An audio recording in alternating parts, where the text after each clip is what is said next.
नमस्कार साथियों, मैं doctor Manoj Ahuja Ahuja news channel में आपका हार्दिक अभिनंदन करता हूं। आहूजा न्यूज बुलेटिन देखने से पहले हम आपको बता दें, हमारा न्यूज चैनल कोई प्रोफेशनल चैनल नहीं है। कानून की विशेष जानकारियां दिखाना, मौजूदा विधानसभा से संबंधित महत्वपूर्ण खबरें दिखाना और हमसे जो लोग जुड़े हुए हैं, हमारे सब्सक्राइबर्स, हमारे मित्र, हमारे शुभचिंतक, उनसे जुड़ी हुई महत्वपूर्ण खबरें दिखाना हमारे आहूजा न्यूज चैनल की पहली प्राथमिकता में शामिल है।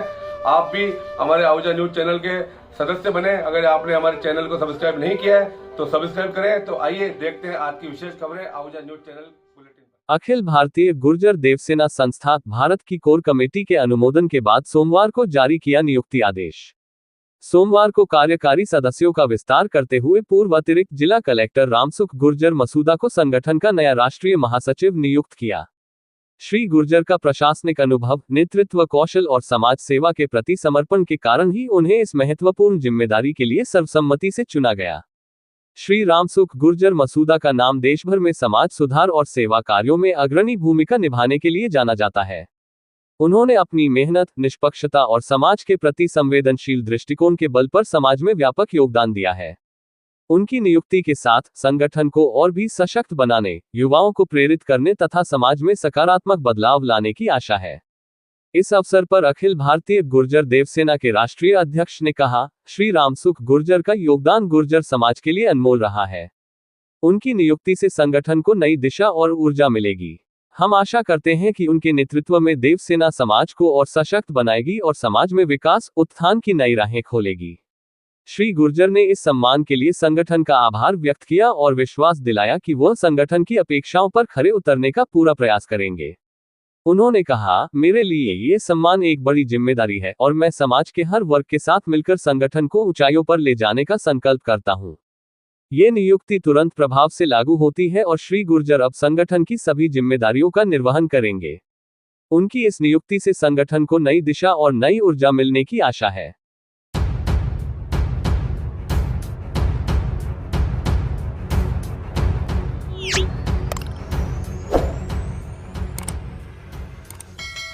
सद्गुरु माता सुदीक्षा जी महाराज की असीम कृपा से संत निरंकारी आध्यात्मिक स्थल समालखा में हर वर्ष की तरह इस वर्ष भी निरंकारी परिवार का 77वां वार्षिक संत समागम 16, 17 एवं 18 नवंबर 2024 को आयोजित होने जा रहा है।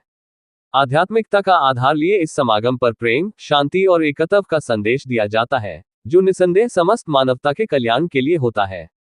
केकड़ी ब्रांच मुखी अशोक कुमार रंगवानी के अनुसार सर्वविदित है कि इस संत समागम की भव्यता केवल इसके क्षेत्रफल से रेखांकित नहीं होती, बल्कि यहाँ देश विदेश से पधारने वाले लाखों श्रद्धालु भक्तों के भावों से इंगित होती है।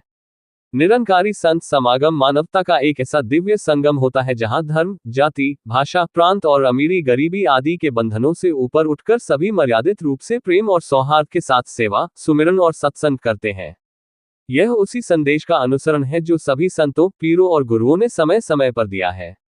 इस 3 दिवसीय संत समागम में भक्ति के अनेक पहलुओं पर गीत, विचार और कविताओं आदि के माध्यम से भक्त अपने शुभ भाव प्रकट करेंगे। सद्गुरु माता जी और निरंकारी राजपिता जी के प्रवचनों का अनमोल उपहार भी सभी को प्राप्त होगा। इस वर्ष सद्गुरु माता जी ने समागम का विषय दिया है, विस्तार असीम की ओर। केकड़ी ब्रांच मीडिया सहायक रामचंद टहलानी ने बताया कि इस निरंकारी संत समागम में केकड़ी, टंकावास, गुलगांव की ब्रांच से एवं आसपास के क्षेत्र से सैकड़ों श्रद्धालु भगत 15 नवंबर की शाम को समालखा, हरियाणा के लिए प्रस्थान करेंगे। निरंकारी संत समागम के विशाल रूप को प्रभावशाली और सुचारू रूप से आयोजित करने के लिए निरंकारी मिशन के भक्त एवं सेवादार देश के कोने कोने से महीनों पहले ही आकर अपनी निष्काम सेवाएं समर्पित करते हुए तैयारियों में जुट जाते हैं। समागम सेवाओं का ये दृश्य अपने आप में अत्यंत प्रेरणादायक और मनोरम होता है। इस वर्ष भी देखा गया कि प्रातः काल से ही सेवाएं प्रारंभ हो जाती हैं, जहां हर आयु वर्ग के नर नारी अनेक प्रकार की सेवाओं को सरंजाम दे रहे हैं। सेवादारों के हाथों में मिट्टी के तसले होते हैं और जुबान पर भक्ति भाव से भरे मधुर गीत। कहीं जमीन को समतल किया जा रहा है तो कहीं टेंट लगाए जा रहे हैं। सेवादल की वर्दी में भी नौजवान भाई बहन अपने अधिकारियों के निर्देशानुसार ग्राउंड पर अनेक प्रकार की सेवाओं में रत हैं। लंगर, कैंटीन, प्रकाशन और ऐसी अनेक सुविधाएं सुचारू रूप से चल रही हैं, जिनका रूप आने वाले दिनों में और विशाल होता चला जाएगा। देखने में जो सामाजिक गतिविधि लग रही है, उसका आधार पूर्णतः आध्यात्मिक है। सभी एक दूसरे में परमात्मा का रूप देखकर एक दूसरे के चरणों में धन निरंकार जी कहते हुए झुक रहे हैं। विद्या ददाति विनयम का ये जीवंत उदाहरण प्रतीत होता है। सबके चेहरों पर एक रूहानी आभा है, जो उनके मन के विश्वास और संतोष को प्रकट कर रही है। सेवा कर रहे इन भक्तों के हर्ष और आनंद की पराकाष्ठा तब देखने को मिलती है, जब सेवा करते हुए उन्हें अपने सद्गुरु के दर्शन हो जाते हैं। उस पल गुरसिखों के हृदय झूमने लगते हैं, गाने लगते हैं, नाचने लगते हैं। इसी स्वर्गीय नजारे का सभी श्रद्धालु पूरा साल इंतजार करते हैं। संत निरंकारी मंडल के सचिव एवं समागम के समन्वयक श्री जोगिंदर सुखीजा ने बतलाया कि सभी संतों के रहने, भोजन, शौच, स्वास्थ्य, सुरक्षा, आगमन, प्रस्थान व अन्य सभी मूलभूत सेवाओं की तैयारी की जा रही है। राज्य के प्रशासन से भी हर प्रकार का सहयोग प्राप्त हो रहा है और समागम के आयोजन से जुड़े हर वैधानिक पहलू को ध्यान में रखते हुए ही सारी व्यवस्था की जा रही है। कुछ ही दिनों में ये आध्यात्मिक स्थल एक भक्ति के नगर का रूप ले लेगा, जहां विश्व से लाखों संत महात्मा सम्मिलित होंगे। मानवता के इस महासंगम में हर धर्म प्रेमी भाई बहन का हार्दिक स्वागत है।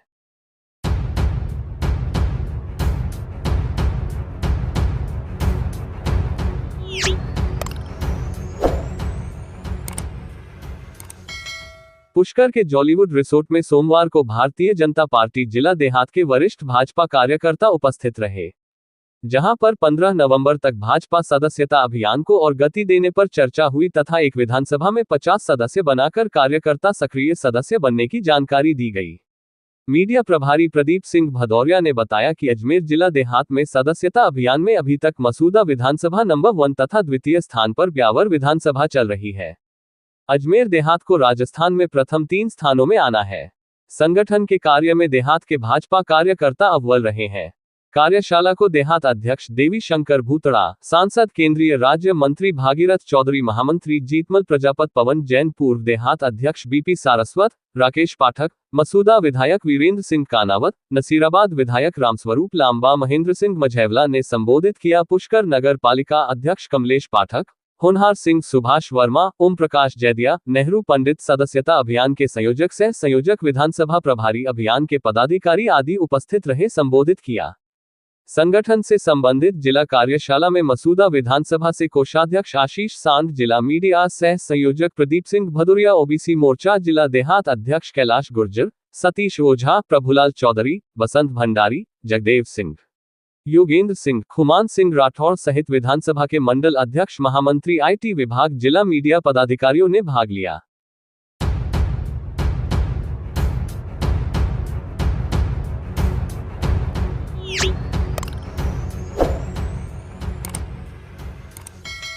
श्री महाकाल सेवक समिति के तत्वाधान में पुरानी तहसील परिसर में स्थित तत्कालेश्वर महादेव मंदिर में अन्नकूट महोत्सव का आयोजन किया गया।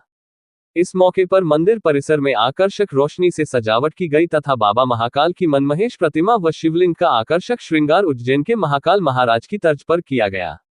महाकाल सेवक समिति के आनंद खंडेलवाल ने बताया कि भगवान की महाआरती के पश्चात पूजा अर्चना कर अन्नकूट का भोग लगाया तथा प्रसादी का वितरण किया गया। इस मौके पर बड़ी संख्या में श्रद्धालु महिला पुरुष प्रसादी ग्रहण करने मंदिर पहुंचे, जिससे मंदिर परिसर के बाहर लंबी लंबी कतारें लग गई। बस स्टैंड के पास ही मंदिर स्थित होने से बड़ी संख्या में भक्तगण मंदिर परिसर पहुंचकर महाआरती में शिरकत की तथा प्रसाद ग्रहण किया। महाकाल सेवक समिति द्वारा प्रथम पर आयोजित किए गए अन्नकूट महोत्सव के दौरान 5 क्विंटल अंकुर सब्जी, 3 क्विंटल खींचो व मालपुए का भोग लगाकर प्रसादी का वितरण किया गया, जिसमें बड़ी संख्या में महिला पुरुषों ने प्रसादी ग्रहण की। अन्नकूट महोत्सव के दौरान श्रद्धालुओं के भीड़ को देखते हुए समिति पदाधिकारियों द्वारा विशेष इंतजाम किए गए ताकि प्रसादी ग्रहण के दौरान अव्यवस्था न फैल सके।